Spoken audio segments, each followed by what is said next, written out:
Hello à tous, ici Linda Kemayou, vous êtes sur Ma foi, mon combat. Si tu es nouvelle ou nouveau sur la chaîne, c'est l'occasion de t'abonner, d'activer la cloche de notification afin de ne jamais louper mes publications. Ici, nous parlons de foi. Ici, nous redonnons en quelque sorte un souffle de vie aux âmes perdues, à ces personnes-là qui baissent les bras et qui pensent qu'elles n'ont plus d'avenir. Ces personnes-là qui perdent pied, ces personnes-là qui n'arrivent plus à s'en sortir, qui ont perdu la lumière et qui sont envahis par des ténèbres au quotidien. Oui, il y a un moment dans la vie, on n'y arrive plus. Il y a un moment dans la vie où le stress prend le dessus. Il y a un moment dans la vie où on se sent fatigué, déprimé, en dépression. On cesse de croire qu'il y a un Dieu au-dessus de nos têtes. On commence à douter parce qu'on vit dans un monde où tout nous emmène dans le doute et tout devient difficile. On ne voit plus le bout du tunnel. On est épuisé et on se dit Dieu nous a abandonnés. Il faut que je te dise quelque chose aujourd'hui. Dieu ne t'a pas abandonné. Tu as été engouffré dans ce monde où tout va vite. Tout va à 100 à l'heure. Tu ne prends plus ce temps-là pour méditer avec ton Dieu. Ton Dieu t'attend dans un coin de ta maison. Ton Dieu t'attend. Là, il est dans ton cœur. Il attend que tu te réveilles, que tu réveilles ce feu qu'il a mis en toi. Il ne t'a jamais abandonné. C'est toi avec l'effervescence de la vie qui t'est éloigné de Dieu. Et cette chaîne te rappelle cela, que Dieu est avec toi. Il ne veut pas que tu fonctionnes par ta peur, mais il veut que tu agisses par la foi. Je vais t'expliquer pourquoi. Mais tout d'abord, tu as bien remarqué que ça fait un moment que je n'ai pas réellement publié. Je publie des shorts presque tous les jours et je vais vous expliquer pourquoi j'ai été silencieuse ces derniers temps. Tout d'abord, premièrement, mon appareil de travail est tombé en panne. Mon ordinateur du jour au lendemain est tombé en panne. Et ça m'a demandé de ralentir. C'est vrai qu'à un moment donné, j'avais plein de trucs dans la tête. Je voulais écrire un livre, je voulais lire au maximum la Bible, je voulais écrire des enseignements. En fait, je voulais tout gérer, sans compter que je vis en fait également ma vie de maman, ma vie d'épouse. Donc, il fallait que je gère tout. J'ai l'impression que Dieu a voulu me couper des vidéos.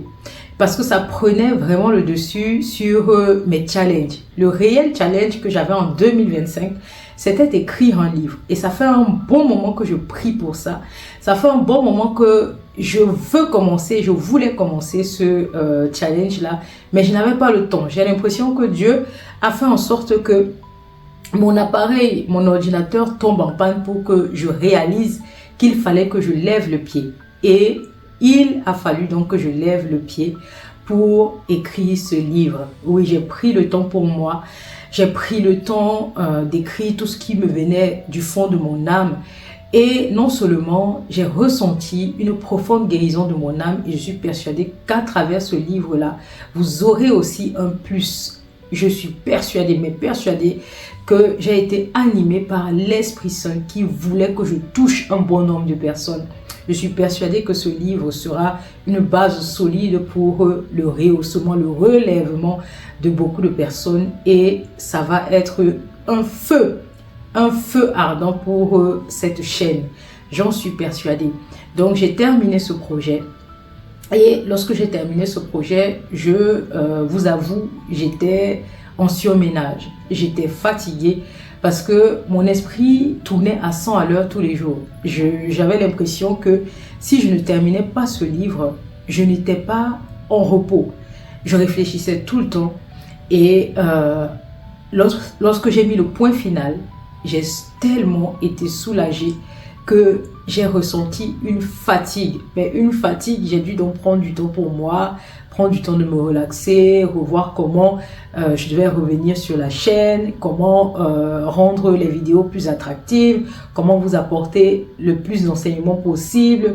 J'ai pris du temps, méditer, prier, lire la Bible, avoir un maximum d'inspiration pour venir vous encourager. Et je vous assure, pendant ce moment de retrait, j'ai eu vraiment comme une sorte de connexion avec le divin.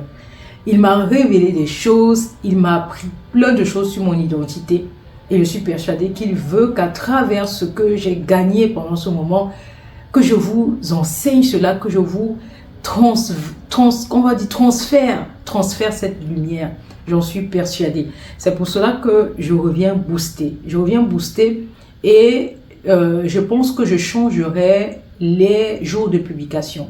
Je pense que je vous donnerai une publication soit le dimanche soir, soit le lundi matin, selon ce que vous préférez. Moi, je vous prie de me dire en commentaire. J'aimerais vraiment que cette chaîne soit comme un échange, comme une certaine sorte de communauté où on s'entraide pour se relever. Vous voyez, cette chaîne est comme une chaîne, un ministère de consolation. Parce que au plus profond de mon être, lorsque j'écrivais ce livre, qui est en quelque sorte un livre de consolation pour guérir des âmes affaiblies, j'ai l'impression que ça a été comme une révélation du Saint-Esprit, que c'est réellement dans cette optique-là que je devais animer la chaîne. Vraiment guérir les cœurs brisés, guérir les âmes affaiblies, relever le faible.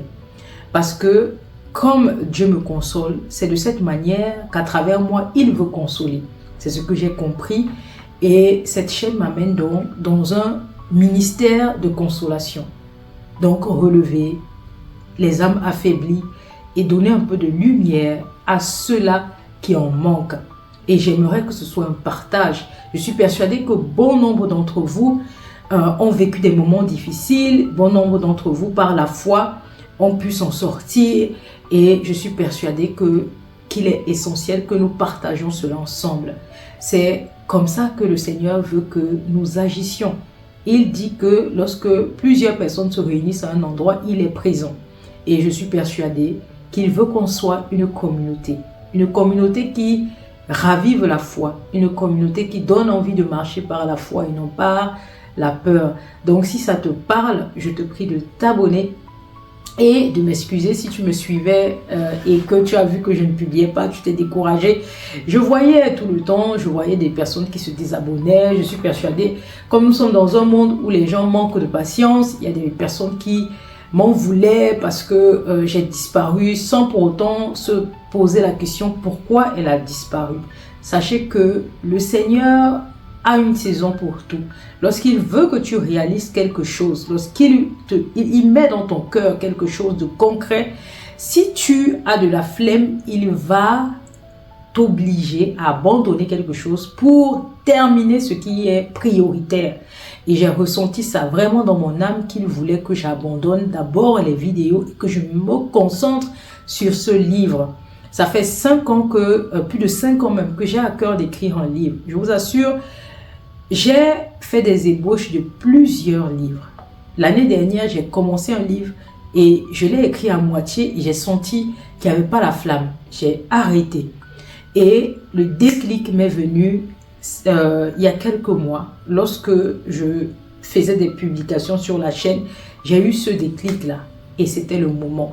J'ai senti que le Saint-Esprit voulait m'utiliser pour ce livre. Et j'espère que ce livre sorte en 2026. Et donc, c'est entre les mains de Dieu. S'il a voulu, c'est qu'il sait par quel canal ce livre va être publié. Donc, restez scotchés et je vous assure, vous serez agréablement surpris. Donc, voilà. Et j'aimerais également souligner quelque chose de très important. En 2026, j'aimerais qu'on change un peu de façon de fonctionner. J'aimerais qu'au-delà des enseignements que je vous donne, qu'on ait des lives de témoignages. Des lives de témoignages où les gens nous parlent de leur foi. Comment vis-tu ta foi au quotidien? Comment ta foi t'accompagne? Comment ta foi t'a sorti des situations difficiles? Quel est le miracle, ce miracle-là que tu as vécu avec Dieu, de Dieu, que tu voudrais partager avec des personnes qui se sentent faibles? Je ressens cela au fond de moi. Le Seigneur veut qu'on essaye de relever ceux qui baissent les bras. Et je te prie de me faire part, si tu veux participer, bien évidemment, je mettrai très prochainement un questionnaire pour participer. Mais dans ma bio, je t'ai donné le mail et le numéro de téléphone où tu peux me joindre, où tu peux joindre ma foi, mon combat. Et ensemble, nous verrons comment témoigner en live pour aider une multitude.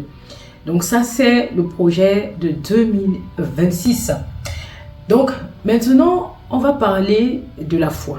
On va parler de vraiment cette thématique-là, cet enseignement-là que je voudrais que tu retiennes, toi qui me regardes, à la fin de la vidéo. Qu'est-ce que tu dois retenir? Il faut retenir que un enfant de Dieu doit marcher par la foi. Le Seigneur me l'a appris avec le temps. J'ai traversé beaucoup de situations où le Seigneur m'a montré que pour avoir la victoire, je devais vaincre la peur et adopter la foi. Et très récemment, il m'a conduit dans le livre de la Genèse où j'ai pu lire en fait les ébauches, l'histoire d'Abraham.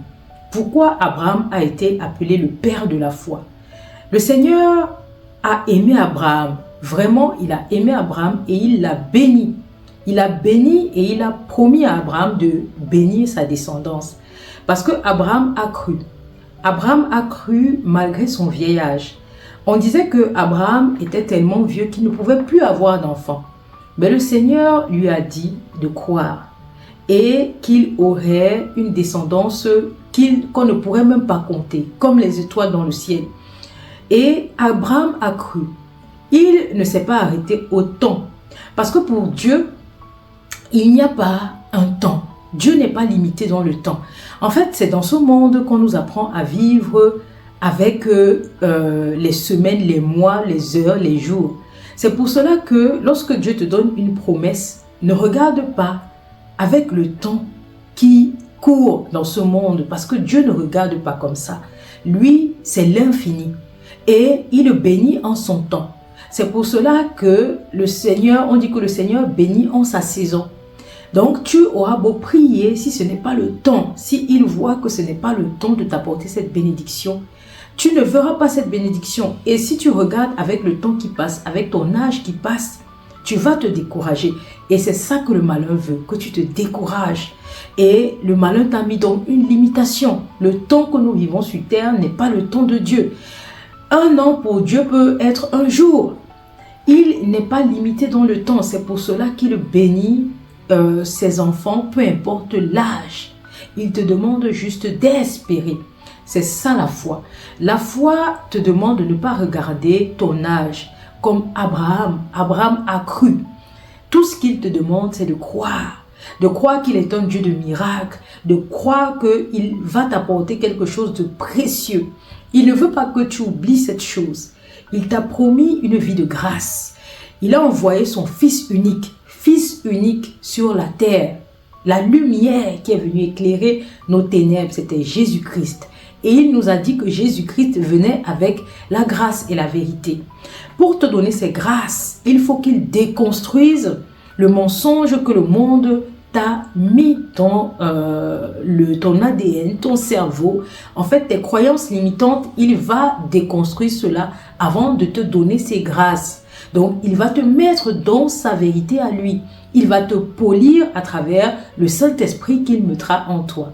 Et lorsque le Saint-Esprit sera là, le Saint-Esprit va te façonner de telle sorte que même des personnes autour de toi vont voir la différence entre le toi avant, entre le toi après et le toi maintenant.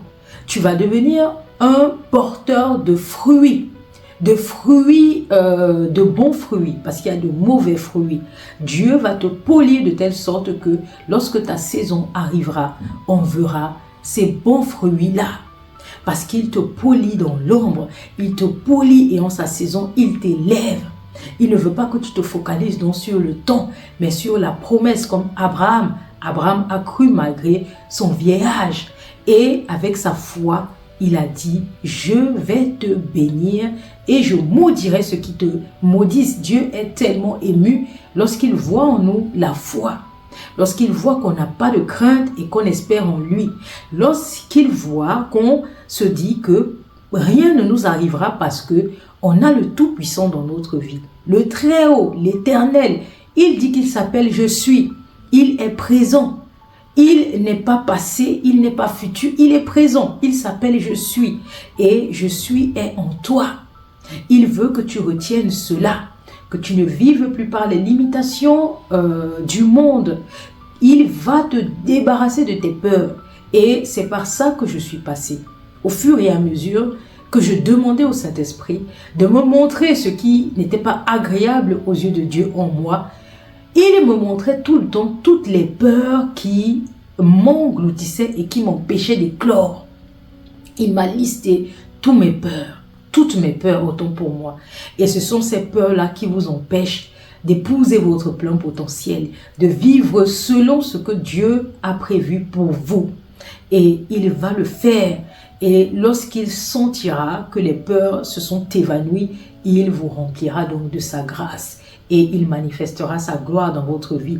Parce que le but du Dieu Tout-Puissant, de notre Père Céleste, c'est qu'on vive dans sa gloire éternelle. Il veut manifester sa gloire en ses enfants. C'est ça que le Seigneur veut t'apporter. Il veut donc que tu sois comme Abraham et que tu t'accroches à la foi et non à la peur. C'est pour cela que cette chaîne, je l'ai mise en place. Ma foi, mon combat. Parce que dans ce monde, on vit plus par nos peurs que par la foi. Oubliant que le Seigneur Jésus a promis de bénir tous ceux qui seront en Abraham. Donc, tous ceux qui auront la foi qu'a eu Abraham. Abraham a cru malgré qu'il était avancé en âge. Je pense qu'il a eu son fils unique Isaac lorsqu'il avait plus de 100 ans. Et Sarah, sa femme, était ménopausée. Donc, le Seigneur ne veut pas que tu sois limité dans le temps. Il veut que tu crois en lui. Il veut que tu crois en sa gloire, en ses grâces. Il ne veut pas que tu te focalises sur tes circonstances parce qu'il est il est au-dessus de tout cela. Il est au-dessus. Retiens ça aujourd'hui. C'est pour cela que je te demande de t'abonner, d'activer la cloche de notification afin de communier dans la foi avec moi et de partager ta lumière à travers le monde. C'est ça que nous devons faire. Parce que si tu as la foi, tu deviens un enfant de lumière. Si tu as aimé cette petite vidéo, tu me fais savoir en commentaire et pourquoi pas me dire ce qui te tracasse si au travers d'une vidéo, je pourrais t'apporter un enseignement ou même encore des petits conseils pour te relever. Pourquoi pas? Fais-le moi savoir en commentaire et on se retrouve pour une prochaine vidéo de Ma foi, mon combat.